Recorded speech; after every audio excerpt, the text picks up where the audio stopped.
Čaute, v rukách držím topánku Shimano GF600 alebo GF6, ako znie skrátený názov. Predtým, než si ich dám na nohy a vyberiem sa ich otestovať a pojazdiť, tak vám niečo o nich poviem. V krátkosti, topánka je vyrobená zo syntetického materiálu, je to vlastne umelá koža. Špička je pogumovaná, takže poskytne vám viacej ochrany na tých trailoch, prípadne proti nejakým kameňom a taktiež aj proti vlhkosti. Tieto topánky vyzerajú solidne a dosť odolne. Čo sa týka podrážky, tak tá je Ultreat sa nazýva. V podstate sú to také 6-uholníky, vpredu na špičke sú trošku ďalej od seba. Potom v podstate už ako prechádza topánka k päte, tak tie 6-uholníky sú blízko pri sebe. Čo sa týka ešte nejakej takej špecifikácie, tak máme tu medzipodrážku s názvom Torbal 2.0. Táto medzipodrážka by mala podľa výrobcu dosiahnuť v podstate nejakú lepšiu fixáciu členka, a taktiež by mala poskytovať to, že podrážka je flexibilnejšia a lepšie sa vám prispôsobí pedálom. Čo je na týchto topánkach ešte zaujímavé a čo cením, je to, že šnúrky v podstate viete takto jednoducho si dať za taký gumený háčik a v podstate sa vám nerozviažu a budú držať po celý deň. Taktiež sa mi páči, že v podstate ten vstup šnúrok, respektíve tie očká, tam majú plastovú alebo nejakú takú kovovú časť, čiže ich budete môcť uťahovať úplne že podľa svojich potrieb. Čo sa týka veľkosti, na stránke Shimana, na slovenskej stránke Shimana sa píše, že veľkosť by ste si mali vybrať o jedno číslo väčšiu, ako bežne nosíte, ale ja bežne nosím 43, toto sú 43, keď som ich doma skúšal, tak boli perfektné. No, idem sa prezúť a poďme teda na traily, som zvedavý, ako to bude držať na pedáloch.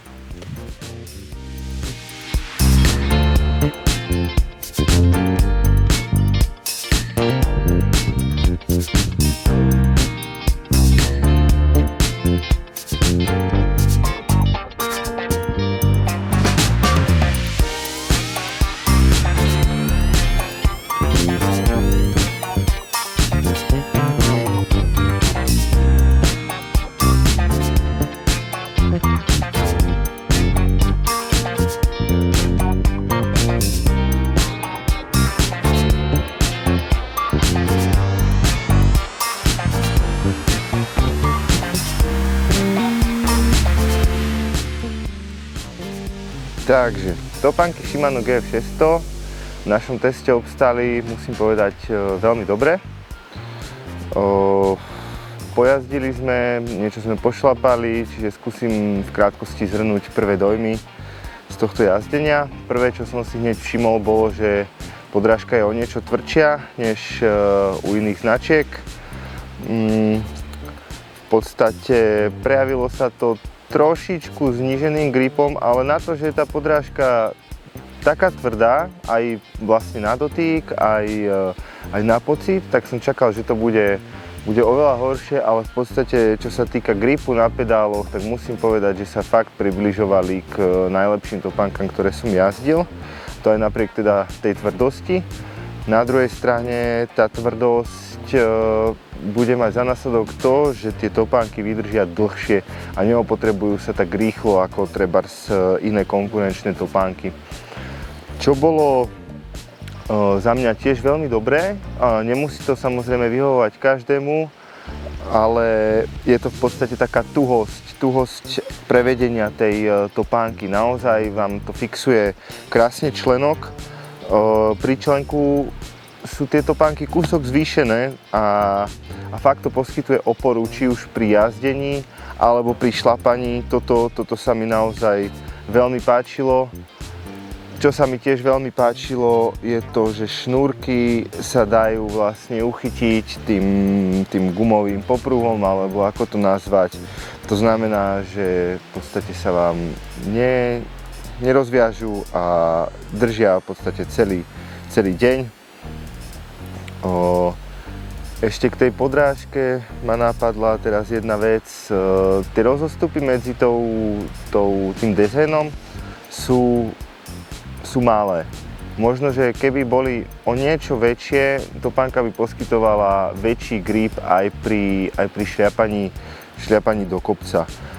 V podstate ale musím povedať, že v topánkach sa mi jazdilo naozaj veľmi dobre. Veľmi sa mi páčila tá podpora, ktorú poskytovali, aj tuhosť, ktorú poskytovali, vďaka čomu bol prenos síly do pedálov úplne výborný.